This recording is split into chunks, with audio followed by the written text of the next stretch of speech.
Hello, all my beautiful rainbow people. Welcome back to the Controversy of Zion. My program designed to get me in as much trouble as possible so that I can fulfill the controversy of, create the controversy of Zion and thus fulfill the prophecy of Israel. And right now I'm in the middle of a two-part series. I think it's only two parts, which is called The Truth About Religion. I had hoped to cover it in one episode, but that's too deep a subject to get into in one episode, so this is part two. Hopefully you just saw part one. If you didn't see it, please go back and see it because I'm going to take up exactly where I left off, which is the Gray had left us this book in conjunction with the higher powers, what I call the threefold God, to leave us a guidebook to get us through this pivotal moment in our history when an, a planet in an elongated orbit around our solar system is heading back into our inner solar system, and it's going to cause a bombardment. Now, we have evidence of this bombardment all through the solar system. Periodically, there has been a rash of this bombardment. The last one was the flood. We are in line for the next one in the next 20, 30 years. So, that's why all of this is happening now. Now, as I was just saying in my last episode, the temple complex of the Greek temples is the template that I use and how I figured out the truth about religion. And the truth about religion is it's politics.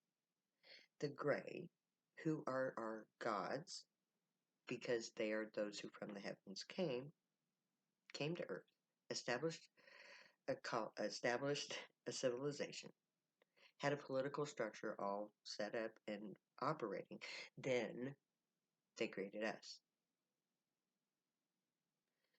The temple complex already existed before we were created, which is important because we were created into the temple complex system of government. Each temple housed the human representative of an alien political figure. You had your Department of War, Ares. You had Zeus was the president. Hera was the first lady. Aphrodite was human relations. Um, uh, Hephaestus was technology. Um, do you get where I'm going? Each temple that we call a religious temple actually was the operating center of a political alien elected official. So when an ancient Greek petitioner went to Delphi to ask Apollo, the god of knowledge and science and messages from God, they went there not to worship Apollo as a god, but to seek the assistance of a political elected official at his office. He was a political person, not a religious one. There was no such thing as religion. Zeus was not worshipped.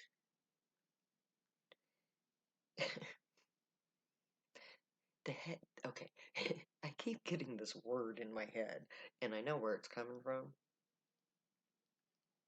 It's overlord. Now, if we look at it in that situation, Zeus was the overlord. He was the alien representative of the established social order. He was the president. Call him overlord if you want to, but he was a political leader, the top official of the planet.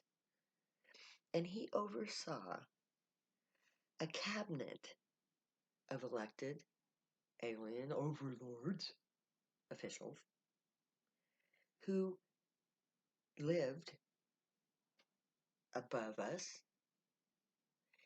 in the highest mountains where the air is the thinnest and there is the most concentration of nitrogen.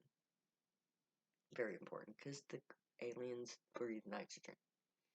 So they either lived in the spaceships on the space platform on Mars or the moon or in the solar system somewhere, but not on the planet in the open. Now, there were hybrid gods that survived the plague or that were genetically created, like Krishna, who could walk the earth, but they were rare. And they created a plague that created the necessity for the Grey to leave. And when they left the priests in charge. The priests were their human equivalent. They were the ones who were telepathically connected to their overlord, political figure, and they spoke for them.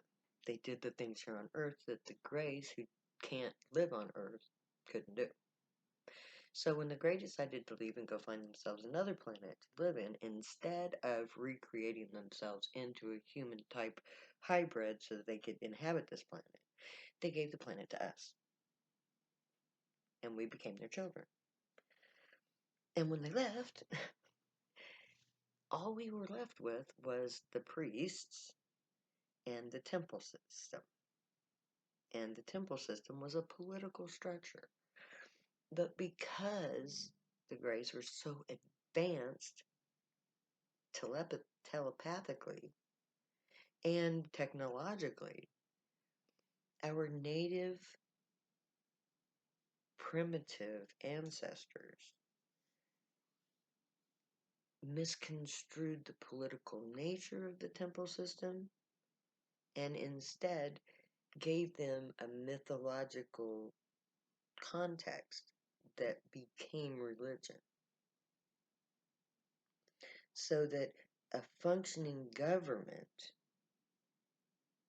that operated prior to the flood and when the Grey left, through generations of misunderstanding the technological alien aspect of God, morphed into what we call religion,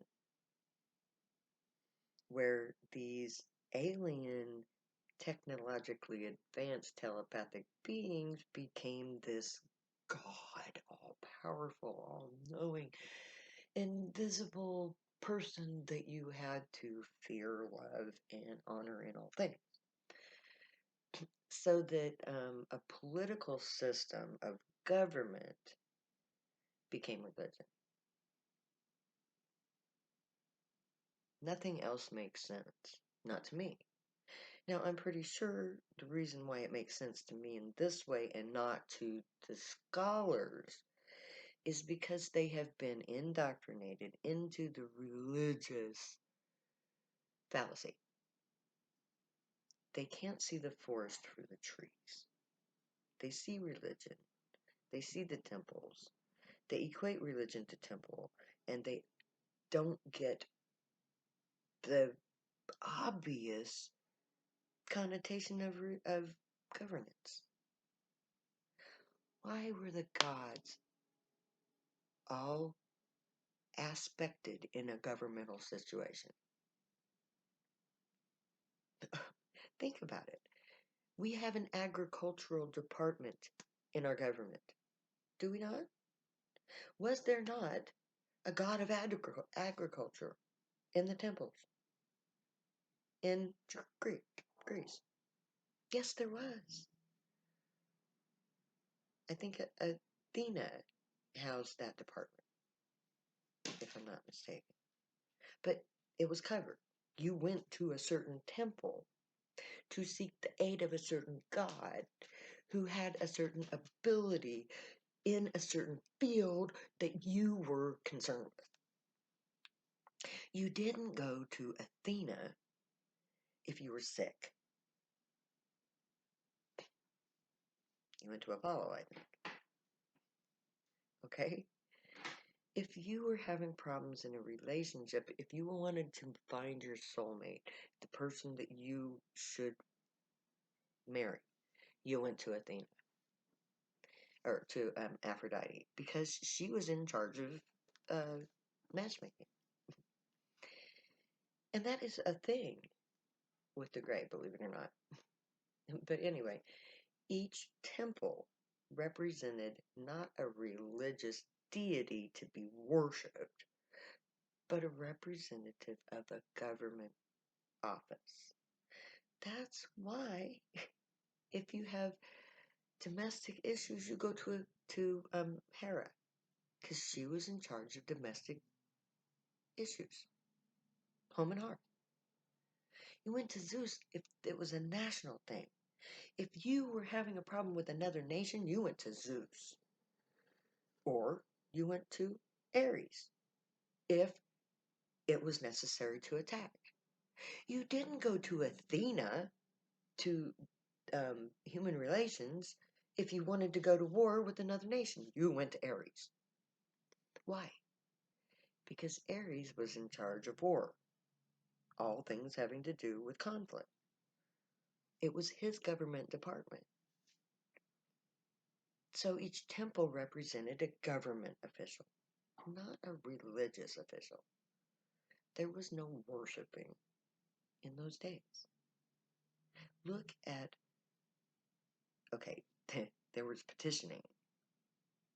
But see, the Greek template was based on the pre-flood temple system. But it was already morphing into this religious connotation because the Greek thing happened after the Greys left. So what we have is evidence of a political structure that has been overlaid with a religious connotation. But the structure of the social order is still there and lying in the temple system. And it is this temple system that I have envisioned as the ancient and future government system of Earth. Because it works. Because it was well established. And because that's what the Greys say. That's how they govern themselves. And it works very well. It's what I call the guild system. What we call the guild system. Where each department houses a profession that takes care of the government, that government. And that's how the temples in Greece worked. And I believe that the Greek temples were a direct result of the ancient pre-flood temple organization. So, if you take worship and all-powerful deity out of the equation, and you look at the evidence, you get government. So, I don't worship anybody. I give sacred reverence to the source of all life, which is all life, by the way. So, but I don't worship. I serve life. I serve the Grey. I serve humanity. But I don't worship anybody.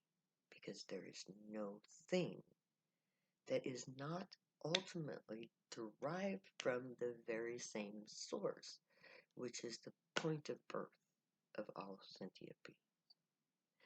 So we are united in the temple complex as we are united in life. And if we take religion out of archaeology, we get politics. So if you exchange the word God for president, you say Zeus was president and cabinet member as opposed to God. So it's like the Department of War was housed by Ares. It works.